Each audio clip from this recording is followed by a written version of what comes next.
Hey everybody, so welcome back to the channel. Here we got a poulan 2150. Now people wonder, well, why you playing with old crappy saws? Well, I like old saws. Said that a few times. This one's no different. This one's the one I made the pop-up piston for, and we got a brand new chrome lined or knife sill or whatever cylinder. So that's an improvement. We're gonna port it. First I want to take it apart. I think I have new bearings and crank seals for one of these too, so we'll look at that and get all fixed up. So these are throwaway saws, and I think any saw that has an aluminum bore and chrome pistons throwaway, because you have the newer cylinders from China that are actually better quality. In some ways, we'll get onto that, 'cause sometimes there's too much squish. But we're going to check the squish now and compare it to the aftermarket cylinder and do a compression test and do the same. Do we have that in the book? So we'll start a page on the book for the poulan 2150. In theory, quick find a pen. There we go. So we'll start anew and poulan 2150. So stock. I think I did some. I'm not going to do numbers on this one because I did port that one, and I'll flip back to the video. But we're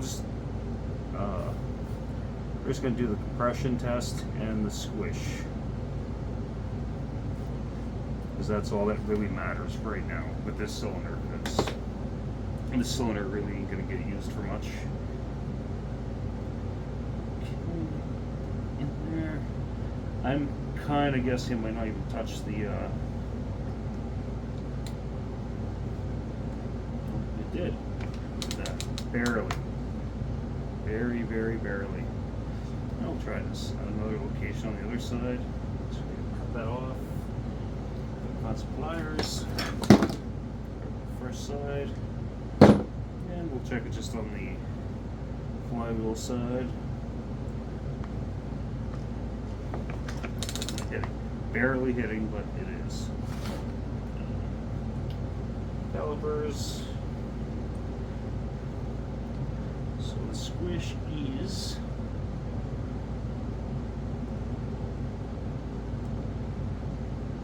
39 thou, that's telling me, and this side says 39 thou. So the stock squish is 39 thou.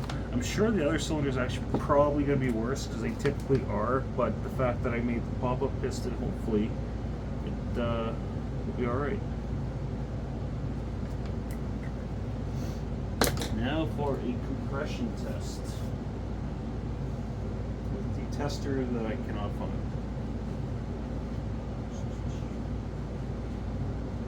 I better really start wearing shoes down here.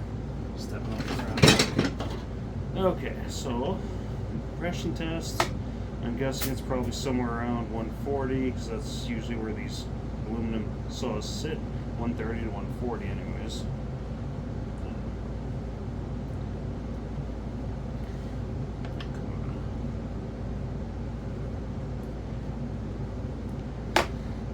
I might video this, tearing this down, and then make a condensed version, because maybe someone wants to know how to pull one of these apart. And they're pretty simple. These ones have no anti-vibe, so they're like extra simple. You got the anti-vibe and the anti-vibe one here. These can be kind of annoying, like that 2250 SE I got.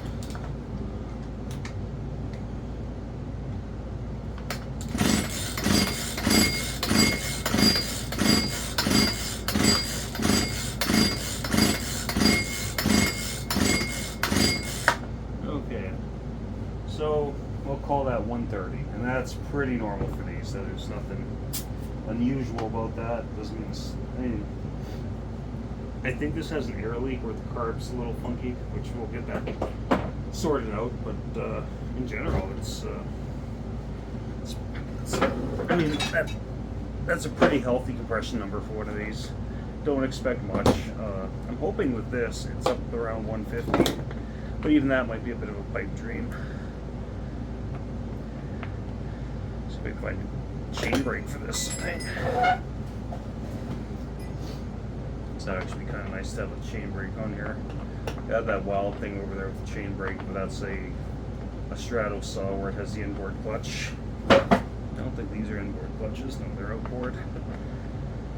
But yeah, I'm just going to take this apart and probably ramble while I'm doing it. I think these saws are great fun because they're plentiful, cheap, although sometimes people want way too much money for these things, like any saw on Marketplace or Kijiji. I'm sure Craigslist is no different. We have Craigslist here, but it's not really, it's not, people really don't sell things. I don't know if it's still around, but the first time I heard of Craigslist and found, oh, we have Craigslist in Canada, I checked it out, and what I came away from Craigslist here in Canada, Craigslist in Canada is mainly for transsexual prostitutes, because it was actually kind of messed up and like, just, yeah, not much people selling things except sex. It was kind of, I think they shut that down, but like, it was just weird, like really weird, like get the hell off of here. What kind of chain is this? Looks like no name Chinesium. Okay, so let's start pulling this bad boy apart. I don't think those are the right words for a saw like this. But then I have to get the clutch off. Right. Little muffler mod on there. Okay, let's deal with the clutch. Let's take this off first. What's on there? That torque. Of course, it's torque.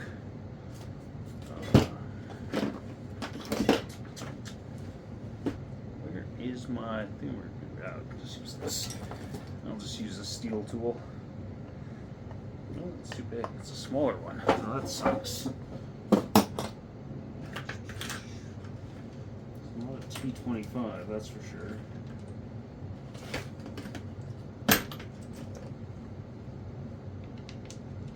And that one's a, wow, it's kind of mismatched of bolts. I forgot about that on this. Is that a torque? I just swear my eyes are getting worse. Well, actually, I know they are, but I'm kind of in denial about it. That's my extension around.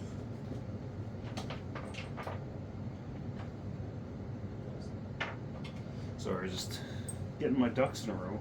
Should have done that before I started the video, but that usually isn't the way I roll, it seems. In there.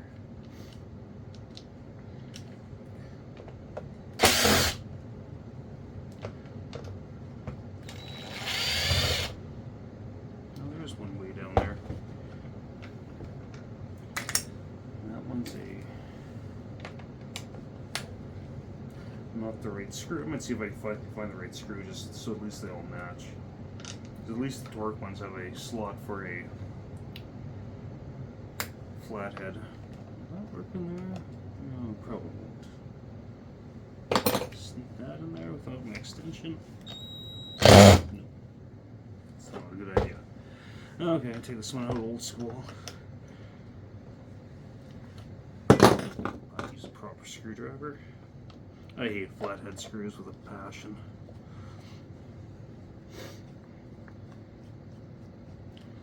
Okay, take that off. Throw that out of the way. Do I even have to take the coil off? Yeah, I probably should take the coil off. Oh, so that's what I did. Okay. I think I mixed up some of the bolts here, because I think that one that was holding the cover on was actually a coil bolt.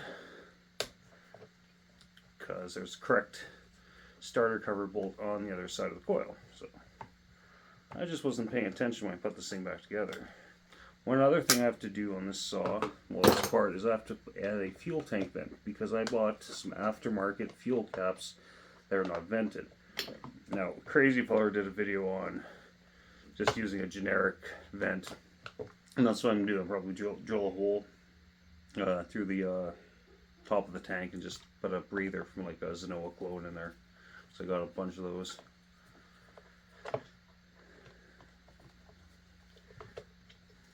And they're just, I think someone else uses a similar kind. I'll show you what I mean, the kind I'm using if I can find them. I probably can't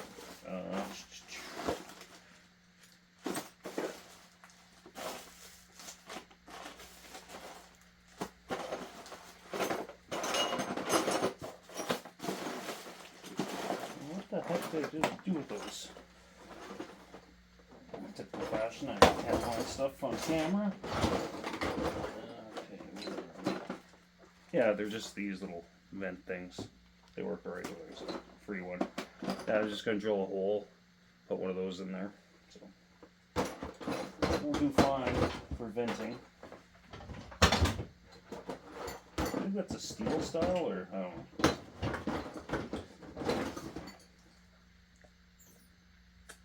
Definitely works. Put that up there. That coil is out of the way almost. This thing's spewing oil too. I'm not really going to worry about that. See, that screw belongs in the starter cover. Okay, the coil should just be able to go aside. I'm going to take the flywheel off, but I do have to take the clutch off. So, find my piston stop. Wonder if this one will work.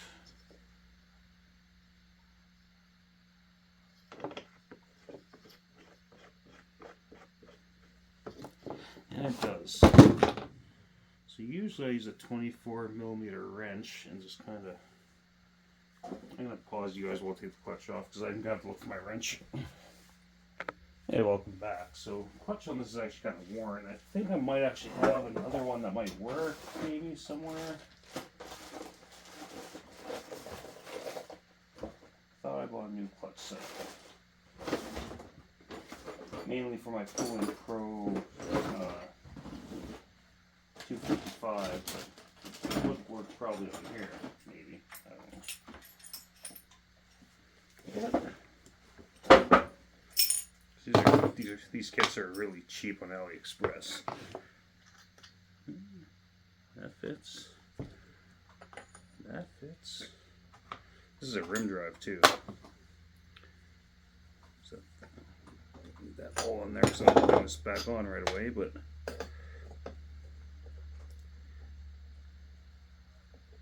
yeah, this clutch setup will definitely work on here. Nice. Nice. That's fucking awesome. Okay. That's a rim drive. I put 325 on here, which I don't think I will. I kind of want to keep this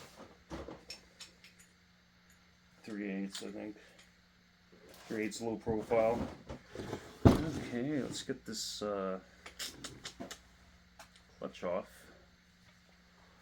I mean, a clutch air thingy. I'm kind of scatterbrained. We're going for lunch. Gonna buy some Mexican pesos today for our trip in March. That's our big plans for today.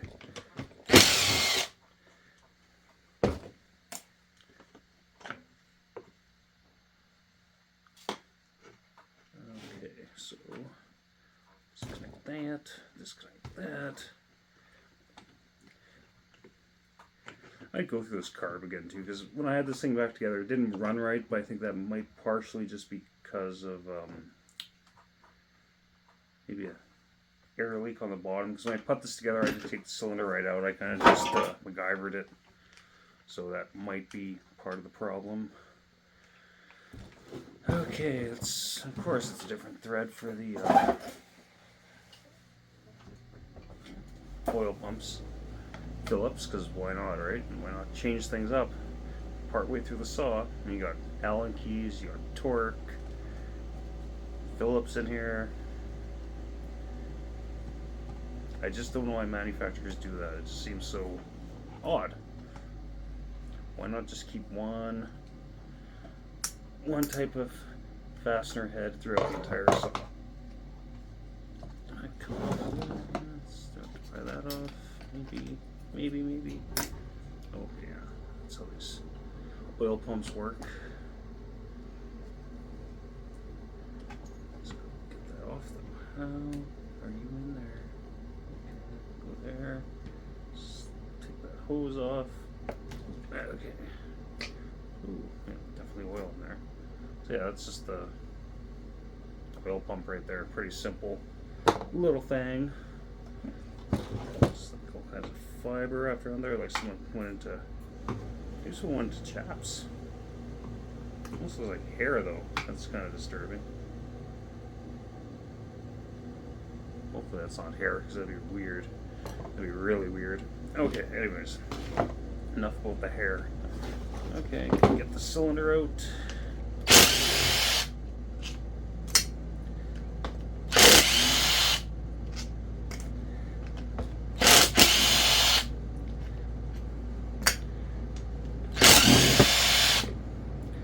That's one thing I don't like about these. Same bolts hold the clam together. And in my mind, that might be a bit of a weak spot. Let's spark plug clip. Okay, come on. Wiggle you out of there. Okay, there's the engine. Let's probably take this and pressure wash it. Okay, so we got our engine here.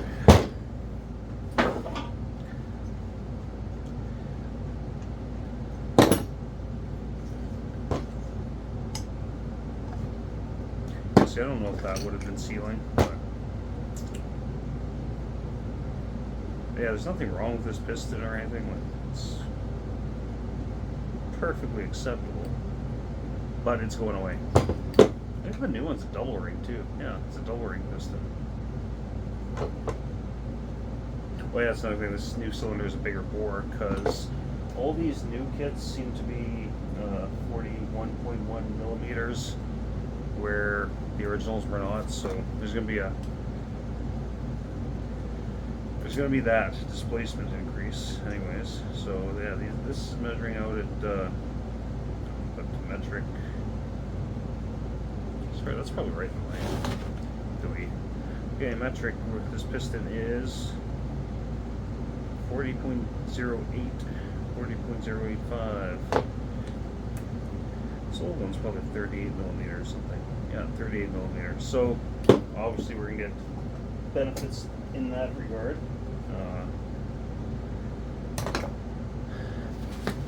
Hopefully the compression's better. Hopefully everything's better. You know, we'll run the 325 chain on this thing. It's got the piston clip retainers. Piston clips I don't like, that they're hard to reuse. But yeah, I don't like these ones. They're just the C ones where they got no tabs or nothing, so you just gotta kind of get under them and pop them out. I don't like these ones at all. I just find them hard to get back in if you have to reuse them.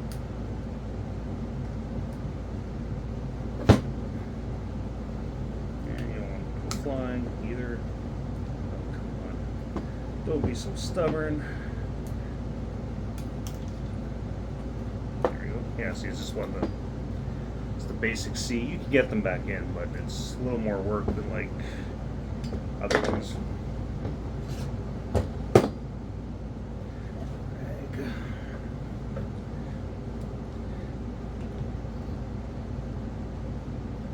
That crank seal right here does not look, neither of them look really healthy actually.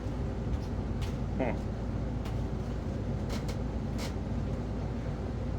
Yeah, I'm definitely going to throw some new crank seals in this thing.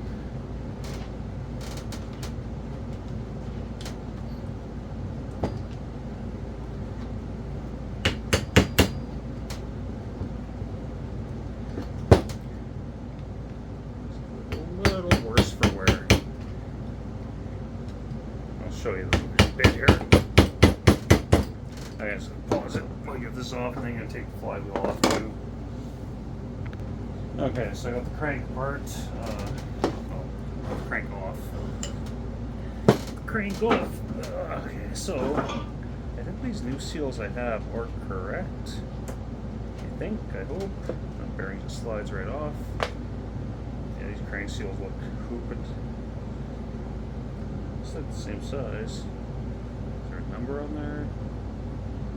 Chinese number. Slide on.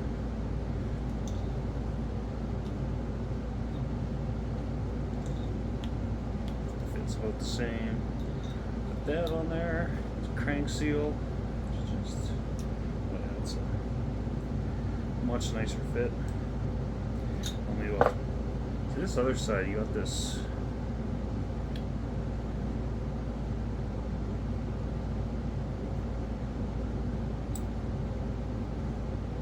sure if I want to do, well, I gotta do that side, but it's not that, I'm not sure how to take off the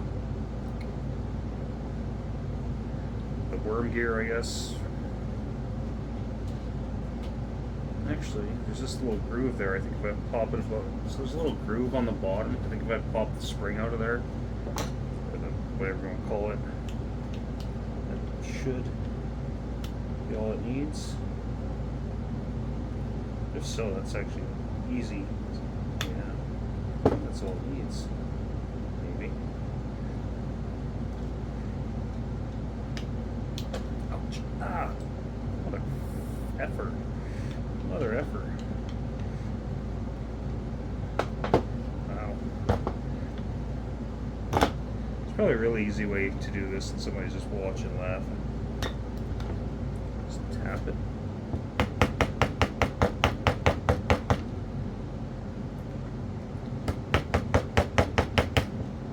Oh, come off, that's for sure.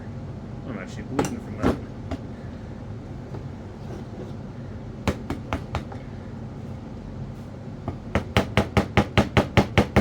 So yeah, I'm just slowly working that off with the screwdriver. Once it gets past the lip there, it should be fine. There's nothing here that I can damage that's actually used for anything, so ain't the easiest thing to get off, that's for sure.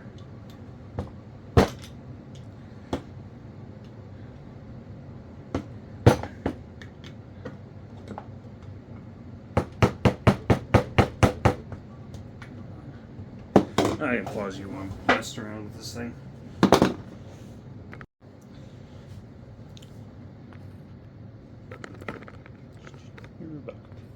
We're back.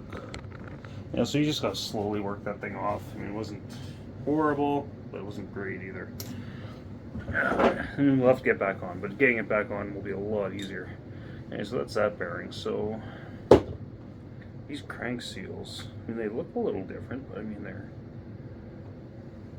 shouldn't be any different. That's roughly, it's hard to measure these because you'll see why in a second. 37 point something. Oh really, they should fit no problem. But yeah, these ones, they got an impression of the transfers from the top of the cylinder, so I'm wondering if it wasn't running because I didn't have these indexed, so that would, you know what I mean? If that wasn't indexed, then it wouldn't have actually gone back together properly. And I'm thinking that actually happened because, I mean, it would pop, but it wouldn't actually start. So anyways, new bearings. I'm just going to press these on the vise a little bit.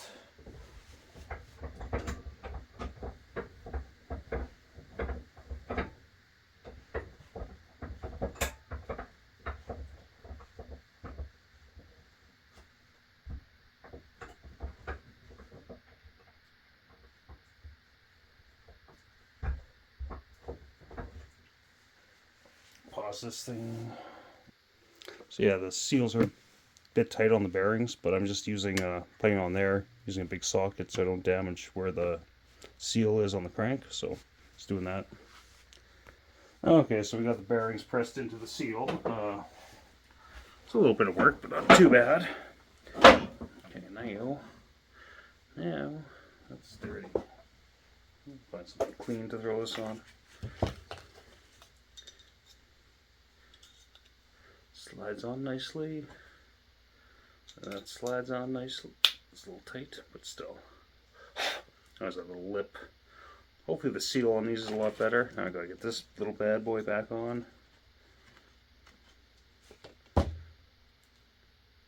Which I wonder if find this socket though. It's a little smaller. It'll fit over the crank, but not. Maybe. Let's tap it. And you like my hammer?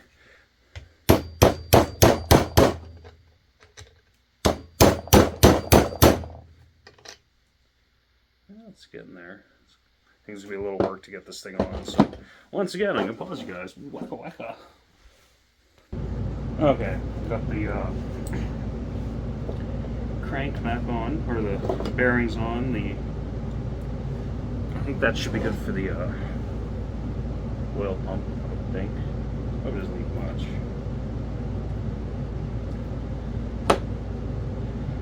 We'll just hope that's good. You have to push one down a little bit. Make sure they're even. They're a little. This is a little bit bare to get on, but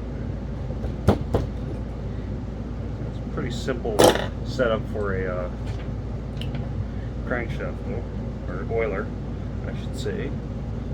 Okay, now where are we? It's time to put a piston on, I guess. Okay, so that's. Which way do I want these pins going? I want these pins going this way towards the intake. That shouldn't matter too much, actually, because that might actually dodge the exhaust port on this thing. I'm not going to put the rings on yet because we're going to time this little bastard. Hoping I can find some screws like that I can put in so I can check everything on this saw without having to use the chassis right now. Okay, so one of these little clips can go in right away.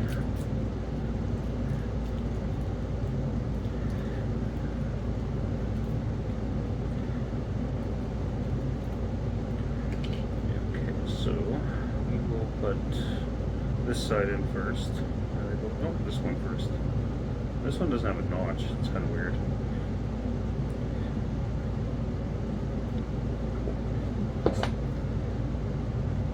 The best pins are the ones that have the 2 tabs, but they're usually on bigger saws with bigger pins. Is that in there? Not really. That side is, that side is not.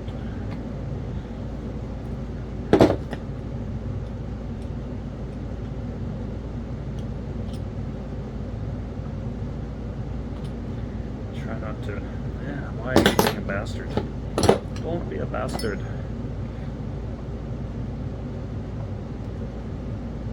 I swear out the shakes today. I'm not sure why, because I'm not drinking.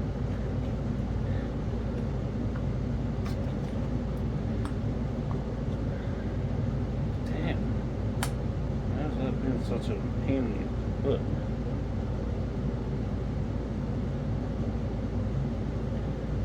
Yeah, it's in now. Okay, so it has to go through that way. I also noticed the aftermarket Chinese stuff, the pins always tend to be a little sloppy. Is that a problem? I don't know.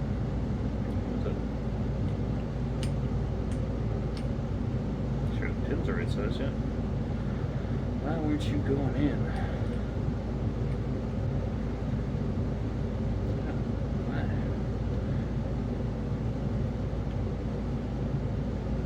Something's slightly off here.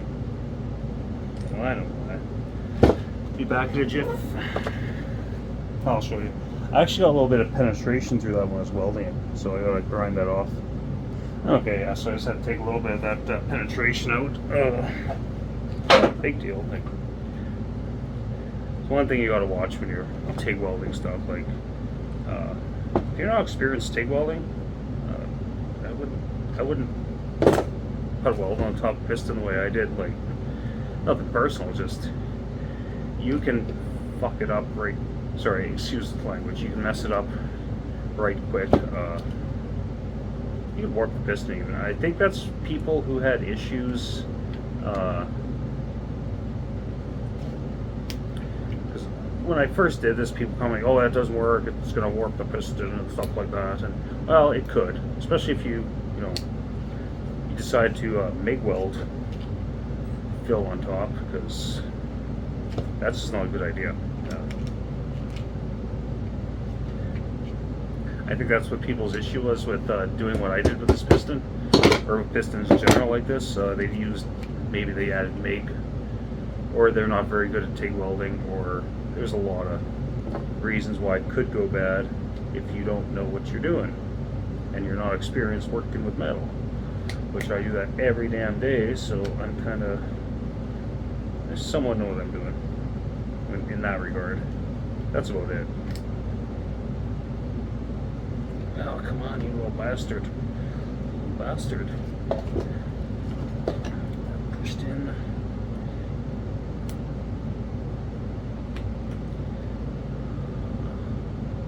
I'm really at the point where, unfortunately, I think I need reading glasses. Okay, so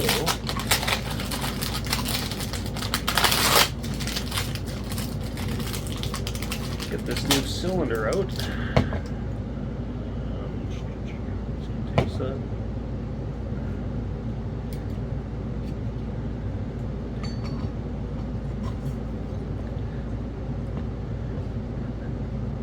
Cap. I gotta try and find some screws that'll work. Supple that down.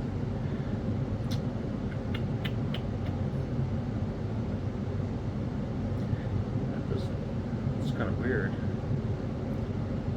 No, I'm sure it'll suck down. I gotta find some screws. Anyways, see you in a bit.